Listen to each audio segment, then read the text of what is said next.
can you guess what are the top 5 New Year resolutions for 2024? Well, according to research, they are eat healthier, learn a new skill, exercise more, save money, and focus more on self-care. Sounds really familiar. Unfortunately, about 80% of resolutions fail by February. Today, we want to find out why resolutions fail and give you proven strategies from our experience and also from books, podcasts, and research.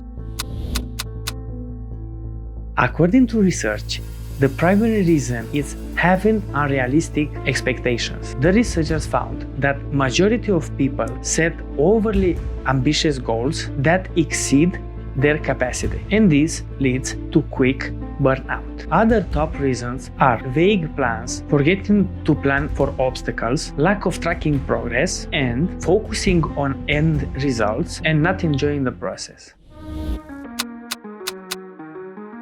What we learned over the past years is that we really need to know ourselves before deciding any resolutions. A study found that people who reflected on their values and priorities before setting up new goals were more likely to stick with them. So before selecting a resolution, we have to take a moment and dive into our values. When our goals align with our core values, they become more than resolutions and they transform into a journey that resonates with our true self. Think of it as creating a roadmap for your aspirations.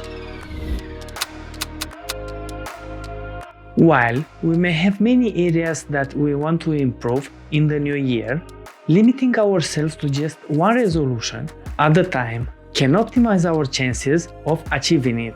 In fact, researchers found that people who tried to accomplish multiple goals were less committed and less likely to succeed than those who focused on a single goal. So by directing all our effort and energy towards progressive improvement in one area, our time and resources aren't split or diluted over numerous goals. Secondly, managing only one resolution prevents us from feeling overwhelmed. And third, we get to experience a greater sense of satisfaction from mastering one objective in depth rather than making little progress on many.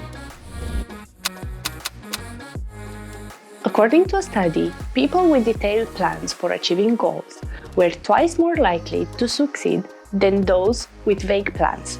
We learned that we need to outline the steps to get from point A to point B and visualize the whole process. By creating a detailed plan, we are essentially crafting a roadmap with milestones, making the journey more achievable and less overwhelming.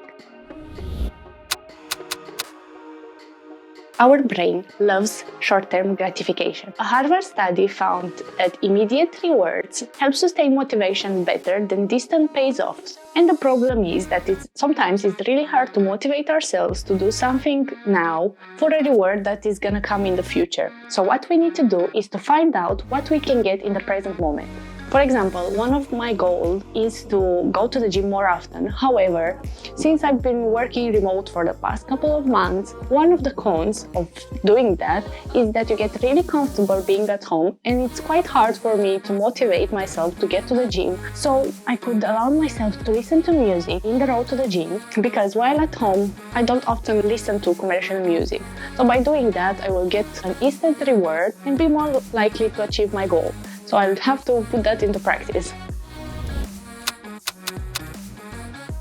People who consistently track their progress are 67% more likely to achieve their goals compared with those who don't track. Tracking works for two key reasons. First, they provide concrete data that quantifies improvement. For example, seeing measurable gains in fitness, weight loss, money saved serves as a tangible proof that you are moving forward, and this boosts motivation and the sense of accomplishment. Secondly, tracking allows you to gain insights on what's working versus what needs adjustment. You can use different methods to track your progress, such as mobile apps, journals. For us, for example, is the journal. And lastly, what we learned after all these years when we tried to achieve goals, some of them failed. Most of the time we weren't able to actually achieve what we planned to. But what's really important is to celebrate all the wins, no matter how small or big they are, but also to be really compassionate and understanding with yourself when plans don't go exactly as they should be. And that happens quite often. We learn that. Especially in the traveling side. We experienced that last year. Yeah. So yeah. By following all of the steps that we mentioned in this video, we were able to get better and better at prioritizing and moving towards a path of achieving our goals. Because even now we have multiple things that we are really passionate about, or things that we want to get better at, things that we want to improve. However, over the past months, we decided to prioritize one single goal and spend all of our attention into that, even though we did sacrifice other things. So now that we got more comfortable with all that involves in achieving this goal, slowly we can move and add other things that are important to us.